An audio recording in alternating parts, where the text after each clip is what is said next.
the end, what it comes down to is this: gun control or no gun control. Who the hell's pulling the trigger?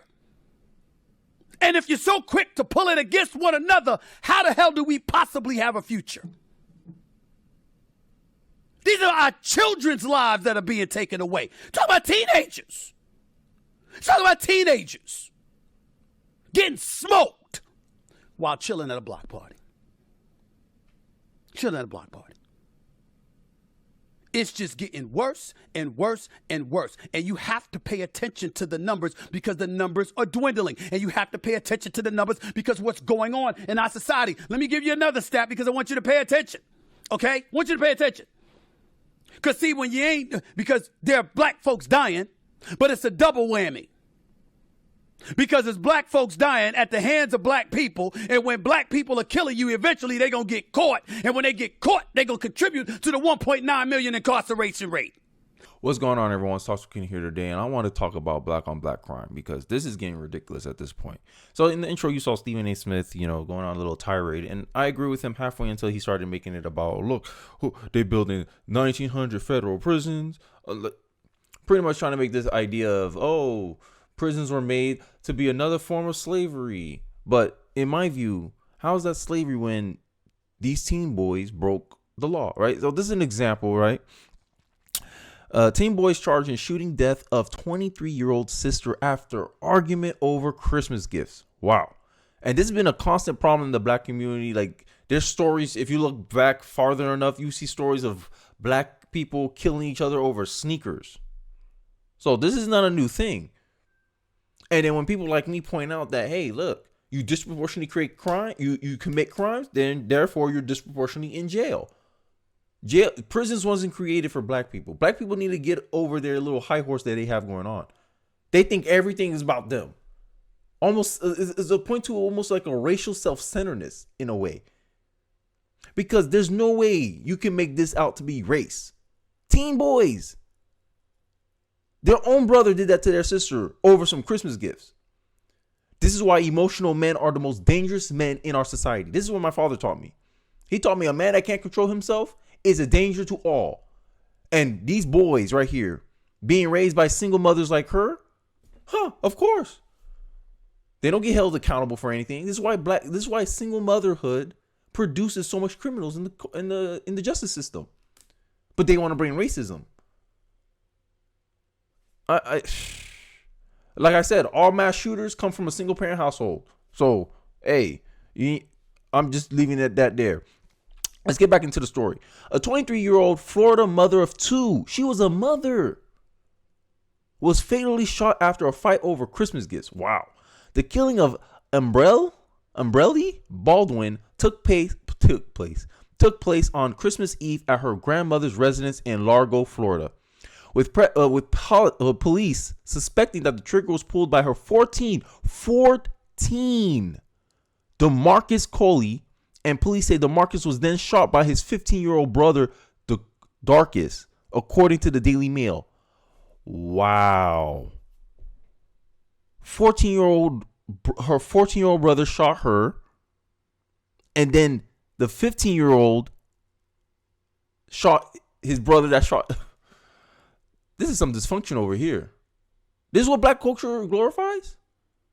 And then they will be the same people say, free my dog, Darcus. Free my dog, DeMarcus. As if he didn't do anything. As if he was fairly incarcerated.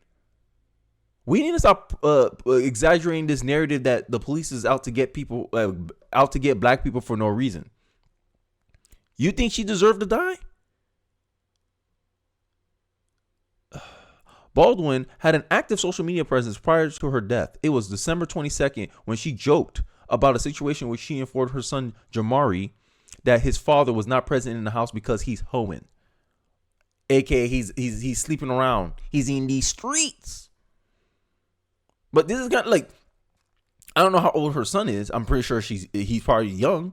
But who talks about like things like that with their kids? In the black community, I don't know. This is me. I'm hitting at the black culture right now. We have this weird culture of exposing our kids. Like, it's almost like the black community goes out of its way to try to take away the innocence of our children. And then they wonder why these kids become hypersexualized at a young age. We do, like, at a certain point, it's not systematic racism, and it's never been systematic racism, at least not in recent memory. It's bad parenting. It's cultural values. It's habits and decision makings that the previous generation made that is affecting the current generation. I'm reading a book by Thomas Sowell, and he talked about how Harlem was was the safest neighborhood growing up when he was a child. He was able to sleep on the bench in Harlem. Try to do that now in 2023. And black people are more materially wealthy compared to Thomas Sowell when he was a kid. Yet, you guys have more crime than what Thomas Sowell had. So it's not poverty. And then if you're a black person and you dare criticize or you dare question the black culture and what it pushes, what it incentivizes, the assumptions that it creates in our youth, you get called names because they don't want to have this conversation. They want to preach about Black Lives Matter, but it seems like Black Lives Matter only when a white person takes the life. If a non-white person takes a black life, Black lives don't matter. And that's the point everyone's saying when they say all lives matter. It don't matter who take it. Wrong is wrong and right is right. But it seems like these same people who are about criminal justice reform, and sure, maybe the justice system does need to be reformed, but I see a lot of the abuses in the justice system is usually ran in Democratic states. All you have to do is act Kamala Harris. But they want to make it an American problem. Oh, it's America. Oh, systematic racism. It's like, when are the black communities going to look at itself in the mirror and say, hey, we got to hold ourselves accountable for these bad parenting? Because you see it. I can show you countless stories. You can do your research. Countless stories of Chicago, the teen takeovers, breaking into stores. Why? Because the kids know they can get away with it because they raised by a single mom. Single mom don't got time to watch her kids. Single mom trying to live her life. I've been exposed to this ratchetness. Oh, someone's going to hit me with hate speech because I call a bunch of people ratchet. But this is some ratchetness here. The current result is of bad parenting in the black community. It's not systematic racism. It's not police brutality. Because at the end of the day, the police only shows up because someone called them there. The police only shows up because they're responding to something. If the police, and this is I'm going to end it here. This is the reason why black neighborhoods get over-policed. Because end of the day, the people who are going to be the biggest victims of these black crimes are black victims. It's black on black. It's always been. Black people are their biggest problem. And then when I say that, people want to say, oh, Kenny, you're trying to deny racism. No, racism is like this to us right now in 2023. What we do to ourselves is like this. It's the biggest variable holding black progress. It's the biggest variable holding black people from taking the next step into being self-sufficient, a self-determining group of people. That's the goal. But these people want to stay victims. They want to stay victims because that allows them to blame people. After DeMarcus had shot Baldwin, Darkus allegedly shot him in response and then fled the scene. Both brothers have been charged with murder, and the state of Florida is weighing trying them as adults. But then y'all gonna say, oh, it's because they're black men. It's because they're black. But look what they done. Over Christmas gifts. The 14-year-old emotional, and then the 15-year-old emotional as well, shot the 14-year-old. Who died? Their sister. Right? And then when men like me say, hey, control your feelings. Learn how to regulate your feelings. Don't cry for insignificant things. Don't cry because things don't go your way. Black men has been allowed to be emotional all their lives because of their mother, being babied by their mother. And you know what they say? If you spare the rod, you spoil the child.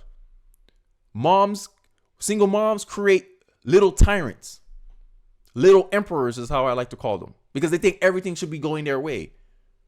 They'll cry if things don't go their way. Oh, mom, you didn't give me the new sneakers, mom. I seen it growing up. I'm like, yo, why you acting like that?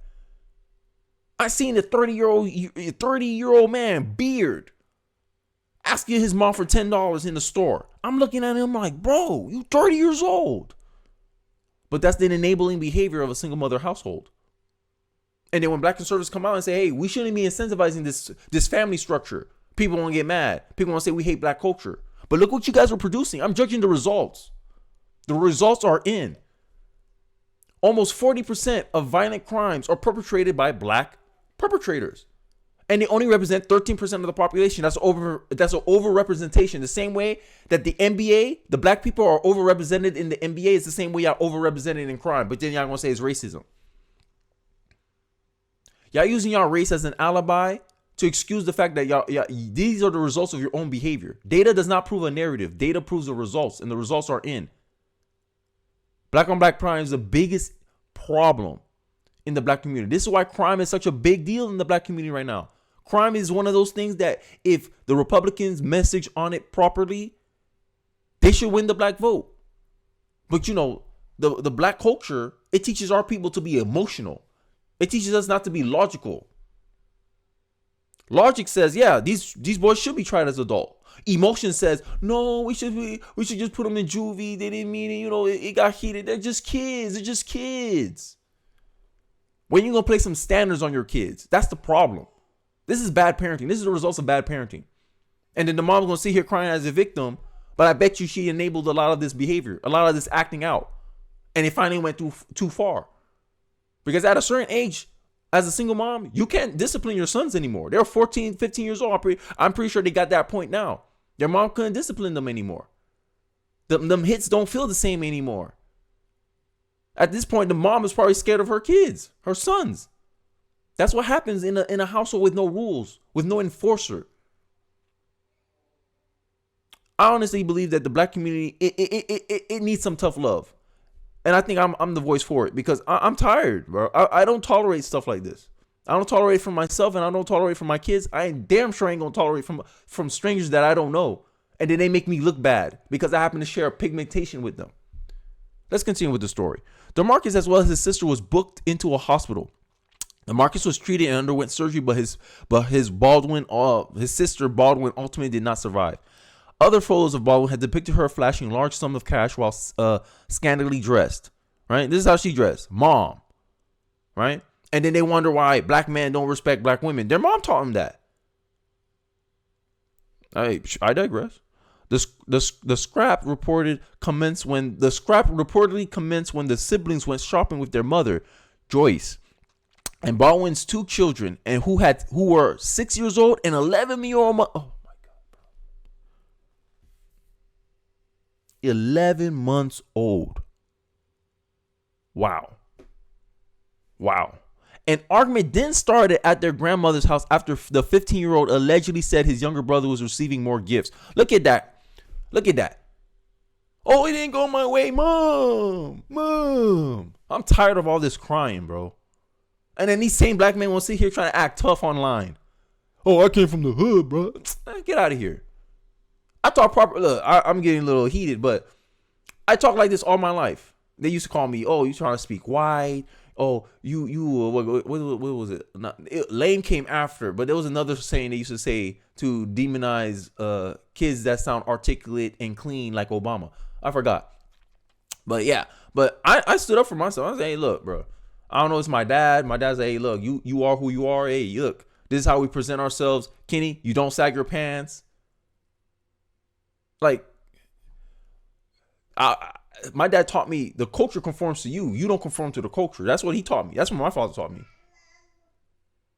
And that's why I'm going to teach my kids. Because you ain't going to shame me out of my position. Like, I have the receipts in my face.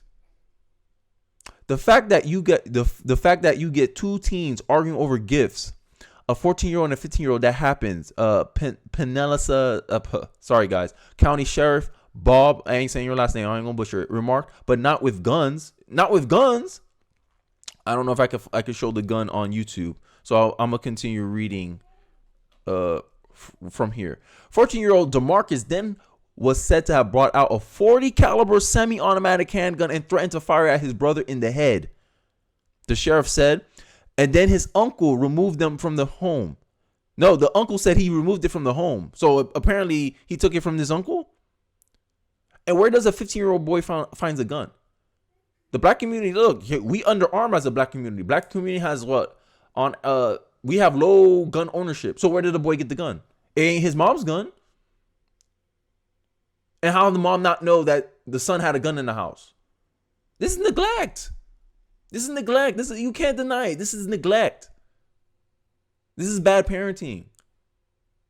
This is the consequences of bad parenting. I'm not saying it's the grandma's fault. I'm not saying it's the mom's fault. But the results of their decisions, the results of their parenting has incentivized and allowed this young man to be the way he is. Emotional, not able to handle adversity, not able to handle setbacks, doesn't understand how to regulate and control himself, because in the black community, they think self-esteem is more important than self-control. And this is how you get it. He had a whole lot of self-esteem. How my brother get more gifts than me? But no self-control. And then when these same boys are going to jail, going to juvie, we're going to blame the system instead of blaming them. I digress, man. This is crazy, man. You shoot your own sister, right? You all need to leave that alone. Where y'all trying to start? It's Christmas. Baldwin can be heard saying in the audio captured by his neighbor's phone, heard by the Tampa Times. Boy. And oh my God.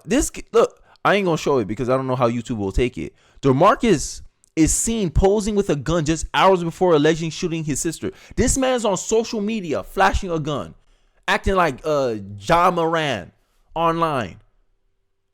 Mom, none the wiser. Oh, hell no. I don't know everything that happened in my house. I'm sorry. DeMarcus then began arguing with Alabella and used some very derogatory language. I won't repeat it all, in all kinds of profanity, the sheriff explained. He was calling her a whore, all kinds of other stuff, and stated that he was going to shoot her and that he was going to shoot the baby too. Wow. Imagine that. Your uncle is threatening to kill you and your mom, and he did. This is the acceptable behavior. This is what I'm supposed to defend? This is what I'm supposed to stand on code and defend? Wow. The bar is set low for the black community. But hey, I digress. I'm getting heated over this. This is, oh my God. But I honestly believe bad parenting is the core root of all this ish that we're dealing with today. And I think as a culture, we need to start shaming this family structure. Or at least if you fall into this family structure, you understand the setbacks that you can inevitably create in your children. But let me hear your thoughts, guys. Do you agree with me? Do you think bad parenting in the black community is the source of all this? Or do you believe it's systematic racism like Stephen A. did in the intro? Let me know your thoughts in the comment section. Don't forget to like, comment, subscribe. I'll see you guys on the next one. Peace.